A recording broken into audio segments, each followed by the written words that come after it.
assessment is an important tool for managing the environmental in Malaysia and other Asian countries. It helps to check and reduce the bad effects of development projects on nature. However, EIA faces many challenges in the region. These include differences in legal system, political pressures, levels of economic growth, and how strong the government institutions are in each country. In Malaysia, EIA is controlled under the Environmental Quality Act 1974, but it still has some weaknesses. Monitoring and enforcement are not strong. Public participation is low. Also, EIA is not well connected with other national policies. Across ASEAN, these are common problems too. The laws and technical methods are not consistent. Many countries do not do proper monitoring after projects are approved. This is also no single regional framework to guide EIA. It is also hard to manage environmental projects that affect more than one country. For example, projects near share, rivers, or borders can be difficult to coordinate. Because of these issues, stronger ASEAN cooperation is needed. Countries should work together to improve EIA systems. This includes sharing knowledge, building skills, and setting common standards. With better cooperation, EIA can become a more effective tool. It can help all Asian countries protect the environmental while still growing their economy. EIA, or Environmental Impact Assessment, is an important tool for managing the environmental in Malaysia and other Asian countries. It helps to check and reduce the bad effects of development projects on nature. However, EIA faces many challenges in the region. These include differences in legal system, political pressures, levels of economic growth, and how strong the government institutions are in each country. In Malaysia, EIA is controlled under the Environmental Quality Act 1974, but it still has some weaknesses. Monitoring and enforcement are not strong. Public participation is low. Also, EIA is not well connected with other national policies. Across ASEAN, these are common problems too. The laws and technical methods are not consistent. Many countries do not do proper monitoring after projects are approved. This is also no single regional framework to guide EIA. It is also hard to manage environmental projects that affect more than one country. For example, projects near share, rivers, or borders can be difficult to coordinate. Because of these issues, stronger ASEAN cooperation is needed. Countries should work together to improve EIA systems. This includes sharing knowledge, building skills, and setting common standards. With better cooperation, EIA can become a more effective tool. It can help all Asian countries protect the environmental while still growing their economy. For literature, the EIA process includes screening, scoping, public input, impact analysis, and monitoring. In ASEAN, each phase is so likely information, limited expertise, low transparency, and poor public involvement. Tools like GIS and online platforms can help, but are unevenly used to the resource gap. In Malaysia, EIA is under environmentally quality at 1974, but public input is limited. Indonesia, AMDAL, face delays. Thailand lacks transparency despite having an EIA law. Vietnam struggled with data and expertise. And lastly, Singapore enforced strict control in sensitive areas part. No mandatory. Everyone, my name is Nur Iliana Najabiti Jeffrey. My matric number is E24A3170. Now, I will explain chapter 3 is about method of getting information. To get accurate and relatable information about environment impact assessment or EIA law and regulation in Asian countries, we use three main methods. First, we refer to legal and environment website. These are more authoritative and updated source as they are maintained by the government themselves. For example, in slide, I take two Asian countries, is Malaysia and Singapore. In Malaysia, we use website of the Department of Environment or DOE, and in Singapore, we refer to the National Environment Agency or NEA. This site provides official EIA procedure, legislation and permit information. Second, we use interview and direct communication. Speaking directly to experts help us understand practical aspects of the law, things that might not be written in document. We communicate with environmental law professors and researchers, also EIA consultants who are involved in real project assessment. Their insight help us understand how the law are applied in the ground. And third, we look at the news article and press release. Reputable media like the Straits Times from Singapore, Bangkok Post from Thailand, and in Malaysia we use the Stars.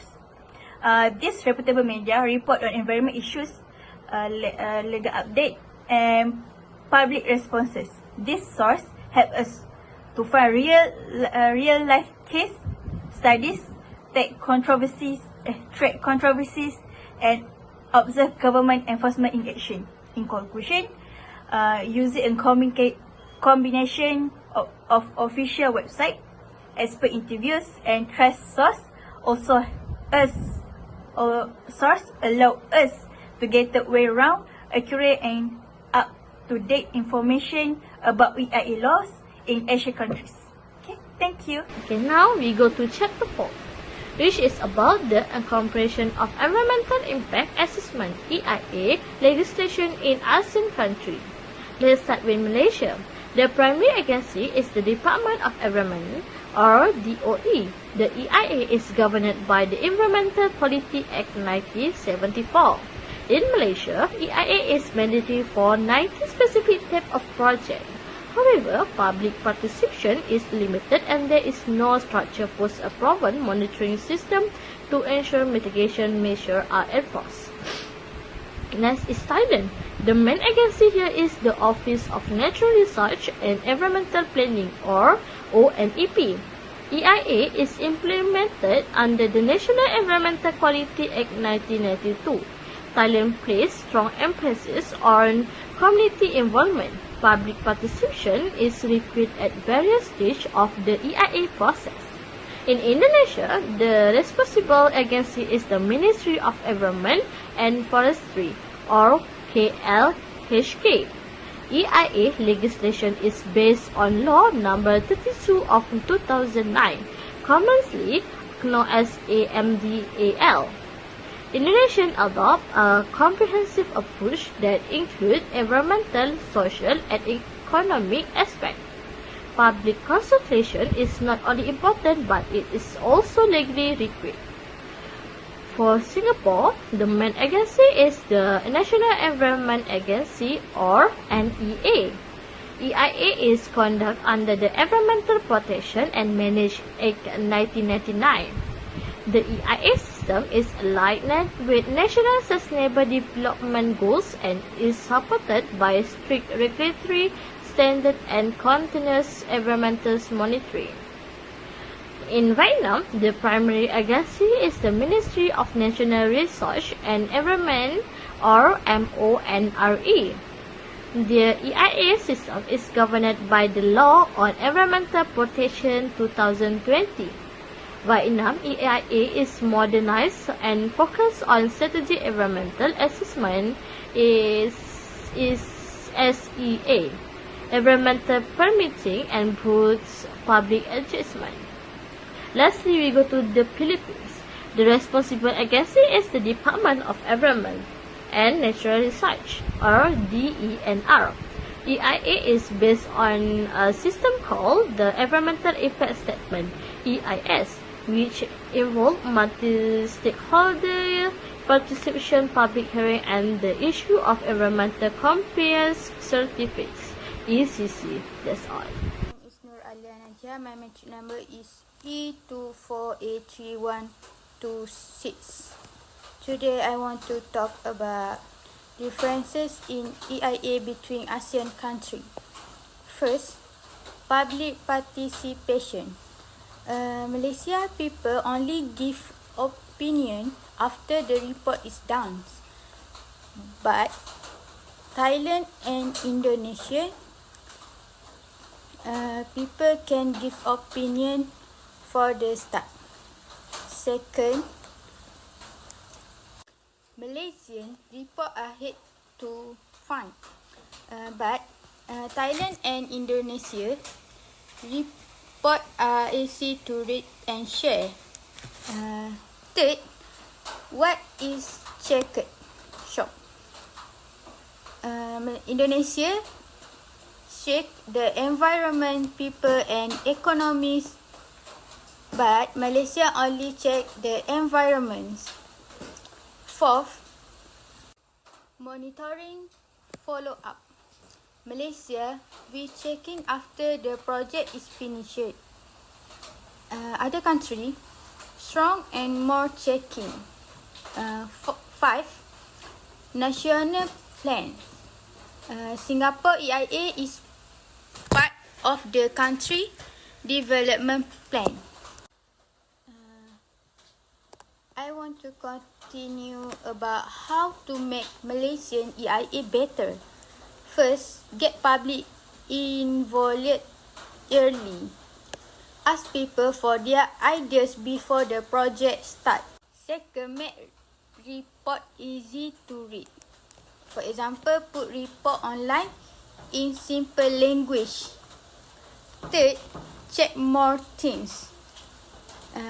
For example, look at the effect on people and the economy, not just nature. Fourth, do more follow-up. For example, make sure for the EIA result after the project is done. 5.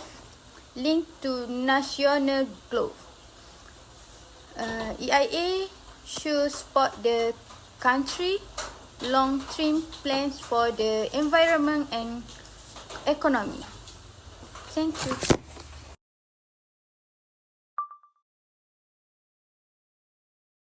Hi, my name is Siti Natira binti Muhammad Fauzi. My metric number E24B3116. To conclude, the Environmental Impact Assessment or EIA is essential for promoting sustainable development across ASEAN countries. Although all member states have EIA system in place, their effectiveness varies greatly, especially in terms of public participation and transparency and enforcement. In Malaysia, the framework is already established under the Environmental Quality Act 1974. However, it still faces challenges such as limited public engagement and weak monitoring systems. Like Thailand, Indonesia, Singapore offer good examples that Malaysia, such as yearly community involvement, integration of social and economic impact, and stronger enforcement mechanism.